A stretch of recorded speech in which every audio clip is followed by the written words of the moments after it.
सुरू करू. रोल मी काशीनाथ देवकाते, माढा लोकसभा मतदारसंघातून आत्ताच्या इलेक्शनसाठी तिटली हे चिन्ह घेऊन मी उभा आहे.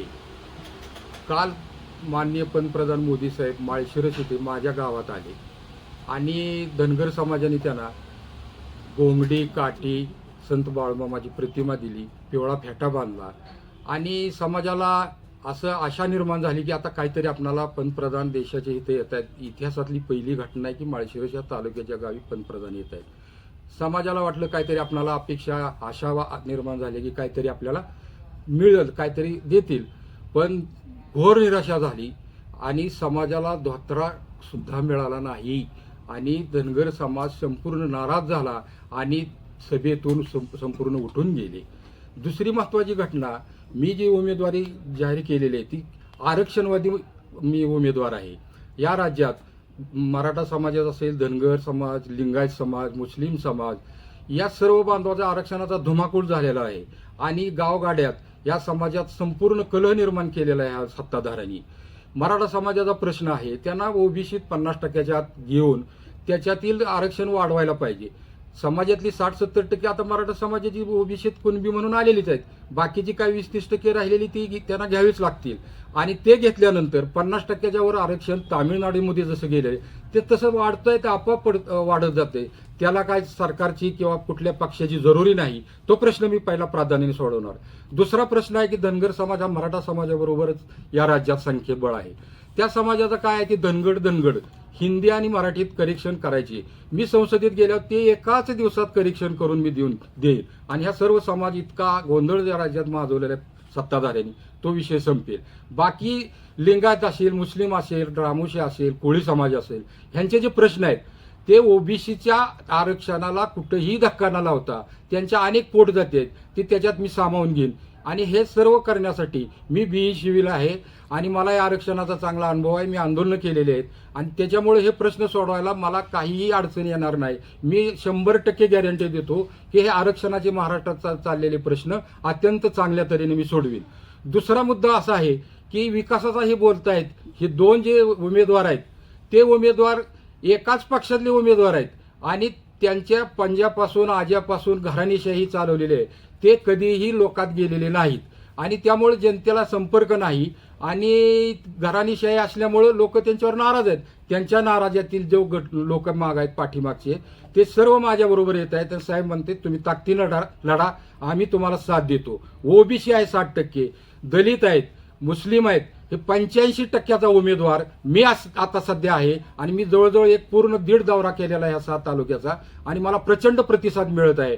आणि आता या माढा मतदारसंघात तिरंगी लढत होत आहे.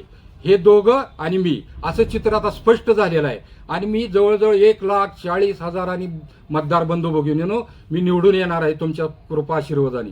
तरी मला या माढा लोकसभा मतदारसंघातून बहुमताने निवडून द्या. दुसरा प्रश्न असा आहे की या माढा लोकसभेतील सर्वांगीण विकास करण्यासाठी मी पाटबंधारे खात्यातला अधिकारी आहे.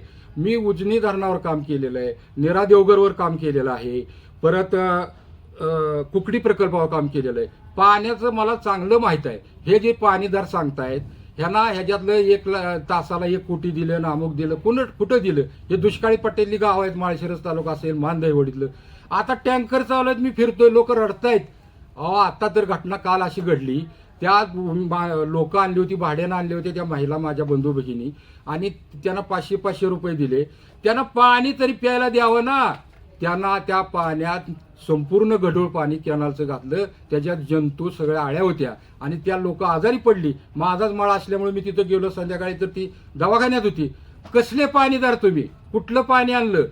ह्या थपा आणि गप्पा आणि भुलथापा ह्यांनी ही जनता वैतागलेले आहेत. तेच उमेदवार कंटाळवान आणि किळसवानी मतदारसंघात त्यांचा प्रभाव पडत आहे. त्यांना आता काही दिवसात बंदी करतील. मतदानावर बहिष्कार करू नका असं मी सगळ्यांना सांगतोय, कारण मतदान हे पवित्र काम आहे. सगळ्यांनी मतदान करा, पण त्यांना फिरून देणार नाही अशी त्यांची परिस्थिती आहे. त्यांच्या पायाखालची वाळू सरकलेली आहे आणि ते भरकटलेले आहेत. लोक त्यांच्या बरोबर नाहीत. जे कार्यकर्ते आहेत ते सुद्धा मला येऊन भेटतात आणि तुम्हालाच मतदान करणार आहे. पण प्रचंड सत्तेची गैरवापर, पैशाचा गैरवापर आणि लोकांना भुलवायचं काम करत आहेत. आणि मोदी साहेबाला ज्या वेळेला माळशिरसला माझ्या गावात येतं तिथं एक मुतारी बांधलेली नाही. जेवढा 10 कोटी खर्च केला तेवढा जरी खर्च केला असता तर माझा माळशिरसचा पश्चिम भाग सुधारला असता. लोक वरडायला लागली. आणि ही अशा पद्धतीने सत्तेत असलेला पक्ष प्रत्येक मोदी सारखे साहेबांना पंतप्रधानाला तिथं आणावं लागते. म्हणजे तुम्ही ओळखून घ्या मतदार बंधू भगिनीनं ह्यांची अवस्था काय झालेली आहे. काहीही राहिले नाही. हे फार मोठ्या अडचणीत आलेले आहेत आणि प्रचंड पैसा वापरतायत आणि कार्यकर्त्यांना रात्रभर सगळं पळवून गाड्या ते फिरवत आहेत. ह्याचा काही उपयोग होणार नाही. संपूर्ण मतदार हुशार झालेला आहे. व्हॉट्सअपच्या मीडियाच्या माध्यमातून प्रत्येक मतदारसंघातल्या खेड्यातल्या सर्व मतदाराला हे सगळं चित्र कळलेलं आहे. आणि मी म्हणून तुम्हाला आवाहन करतो, संसदेत मला पाठवा आणि सर्वांगीण तुमचा विकास करून घ्या.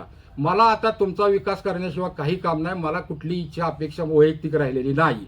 आणि म्हणून हा भारत देश बलशाली होण्यासाठी, विश्वात जगात माझा दमदार भारताचं नाव डंका पेटवण्यासाठी तुम्ही मला त्या संसदेत असं इंग्लिश हिंदी ह्या नाही इंग्लिश बोलायला तर एवढं विचारा. हे संसदेत जाऊन काय करणार आहेत, कशासाठी जात आहेत, केवळ घराण्याचा वारसा म्हणून हे. आणि धमकी दादागिरी देत आहेत. मतदार बंधू भगिनीला जर धमकी दिली तर याद राखा, इलेक्शन शांततेत आणि आनंदाने खेळा. तुम्ही प्रभाव दबाव जर आणला तर त्याला मी खंबीर आहे आणि त्या लोकांना मी दिलासा देणार आहे. तर अशा पद्धतीनं त्या कामगारांचा प्रश्न आहे, शिक्षकाच्या मुलांचा प्रश्न आहे, यांनी बेरोजगारीचा प्रश्न आहे, परीक्षा होत नाहीत, त्यांना अपॉइंटमेंट मिळत नाही, गोरगरीब बहुजनाच्या पोरांना हॉस्टेल नाही. इतका ते त्रस्त झालेले आहेत मुलं मुली. माझ्याकडे लोंडेचे लोंडे येऊन भेटतात. मी त्यांचा प्रश्न प्राधान्याने सोडवणार आहे. शेतकऱ्याला ते म्हणतात आम्ही 6,000 दिले. तुम्ही काय कामाला ठेवलंय का शेतकरी? शेतकरी बळीराजा या देशाचा मालक आहे. 70% आज शेतकरी आहे. शेती काम करणारे मजूर आहे. त्याच्यावर चालणाऱ्या संस्था आहेत प्रक्रिया करणारे. काही शेतीचं नियोजन नाही, पाण्याचं नियोजन आहे. उजनीतलं आता पाणी -13% झाले राहिलेलं आहे. काय ती गाळ ते काढला, त्याच्याखाली वाळू आहे. देशाला पुरेल एवढी वाळू आहे. त्याचं मी अंदाजपत्रक केलेलं आहे. ती वाळू काटा साठा वाढेल आणि हे फक्त पाणी धनदांडगे आणि पुढारी जे ज्या मोठे मोठे तेच भिजवत आहेत. गोरगरिबाला पाणी, जनावराला चाऱ्याला पाणी नाही. आधी उजव्या कालव्याची अवस्था आहे. आंदोलन करायला लागले लोक. नियोजन नाही उजनीच्या पाण्याची आणि ही सांगतात आम्ही पाणीदार आहात. नाही तुम्ही म्हणलं म्हणजे पाणीदार काय? जनतेने म्हणू दे की मला एक माणूस सांगा याला पाणीदार कोण म्हणतं. हे कधी मतदारसंघात फिरलेत का? अवस्था बेकार आहे. आणि आता कसं तरी 4 मतं पडावीत हे वाचवण्यासाठी यांची धावपळ चालली. आता मोदी साहेबांना आता कोणाला आणणार आहे? आता कोण आणणार आहे? तुमच्याकडे काय शिल्लक आहे का? हे कशासाठी नाव लागतंय? म्हणजे तुमचं शीट धोक्यात प्रचंड आहे. मोहिते पाटलाचं काय? पिढ्या तीच सत्ता. माळशिरस तालुक्यातली तर लोक वैतागली. तीच चेहरे तेच नको म्हणतात. तुम्ही आमच्याकडे येऊ नका. तुमच्यात नवीन कोणी असेल दुसरा कार्यकर्ता नाही का उभा करायला? आणि ओबीसीचं समाजाची मागणी होती की धनगर समाजाला या राज्यात 2 कोटी समाज असताना ओबीसीचं एक कॅन्डिडेट द्यायला हवं होतं यांनी. ते म्हणतात महादेव जानकरला देईल. आणि ते महादेव जानकर त्यांच्या पक्षातून उभा राहिला, तुमच्या कमळावर नाही. आणि मोहिते पाटलांना मला सांगायचंय, तुम्हाला इतिहासात विरोधाचा आमचा उत्तम जानकर माझाच कार्यकर्ता होता. त्याला घ्यायची अवस्था निर्माण झाली. तो घेतला म्हणजे काय? तुमच्या मग लोक आली काय? 4 पुढारी आले असतील. ते पुढाऱ्यांच्या घरातली मतं नाहीत. ते सर्व तालुक्यातली जी 1 लाख मतदाराचा जी आमचा पारंपरिक विरोधी भाग आहे तो पश्चिम भाग, त्यांचं नेतृत्व करायसाठी मला हा फॉर्म भरायला लावलेला आहे लोकसभेसाठी. आणि त्यामुळे त्या जानकराचा काय प्रभाव पडणार नाही. आणि तो जानकर काय बी बरळतो होलगर सारखा. अरे तो लोकशाहीत आहे. तू इतके दिवस राजकारणात काम करतो, काहीतरी संज्ञान संस्कृती राजकीय असते त्या पद्धतीने बोला ना तुम्ही. तुमच्या पुढे मेडे आल्या काय आल्या म्हणजे तुम्ही काय पण बोलू नका. एक राजकीय संस्कृती शिस्त असती. माननीय भारतरत्न बाबासाहेब आंबेडकरांनी ही लोकशाही निर्माण केली. महात्मा गांधीने त्यांना सांगितलं की तुम्ही हे घटना लिहा. आणि मग नेहरूने आणि त्या कमिटीने घटनेचे शिल्पकार ते माझे आदर्श आहेत. त्यांच्या विचारासाठी मी उभा राहतो. आणि ती लोकशाही आणि ते संविधान आता धोक्यात आणलेलं आहे. तुम्ही म्हणाल कसं काय धोक्यात आणलेलं आहे? आता ते संविधान लोकशाहीत राहत नाही. तुम्ही हे लास्ट इलेक्शन आहे बाबांनो, तुमच्या भावी पिढीचा विचार करा. पुन्हा ही हुकुमशाही अमित शाह साहेबांची मोदीची चालणार आहे.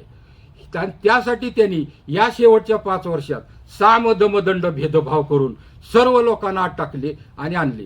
काय म्हणतात? मोदी परिवार. अरे मोदी परिवार नाही, भारताचं परिवार म्हणा. मोदी सरकार म्हणताय, भारताचं माझ्या सरकार म्हणा. ते राहिलं विसरून. आणि दुसरं काय करतायत हे मोदी गॅरंटी. काय गॅरंटी? मोदी गॅरंटी 70,000 कोटी रुपये ज्यांनी खाल्ले, तुम्ही तोंडाने पंतप्रधान साहेब बोलला, त्यांना तुमच्या मांडीवर घेऊन बसला. ज्यांनी भ्रष्टाचार केला ती सगळी तुम्ही दम देऊन तुमच्याजवळ घेता.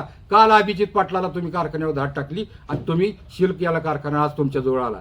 सभेतून पवार साहेबांनी उठून तिथं तुम्ही घेता. काय पद्धत आहे ही? लोकशाही आहे काय बाबासाहेबांची? लोकशाही धोक्यात नाही तर काय आहे हे धोक्यात? आणि हे सर्व वाचवण्यासाठी काशीनाथ देवकात्यांना हे किटली चिन्हावर समोरील बटन दाबून बहुमताने निवडून आणा. तुम्ही म्हणाल हा एक माणूस काय करेल? एकच बाबासाहेब होते, त्यांनी लाखो लोकांचे मेळावे घेतले नाहीत, संसदेत केलं आणि एससी एसटीचं आणि ओबीसीचं आरक्षण त्यांनी दिलं आणि त्याच्या विचाराचा हा निष्कलंक चारित्र्य संपन्न आहे. कुणी माझ्यावर बोट दाखवावं, मी लोकशाही राजकारण आता सोडून देईल. अशा उमेदवाराला तिथं पाठवा, आपला भारत वाचवेल. ती मला तुम्हा मतदार बंधू भगिनींना हृदयापासून कळकळीची नम्र विनंती आहे की माझ्या कुठल्याही चिन्हासमोरील बटन दाबून मला प्रचंड बहुमताने विजयी करा.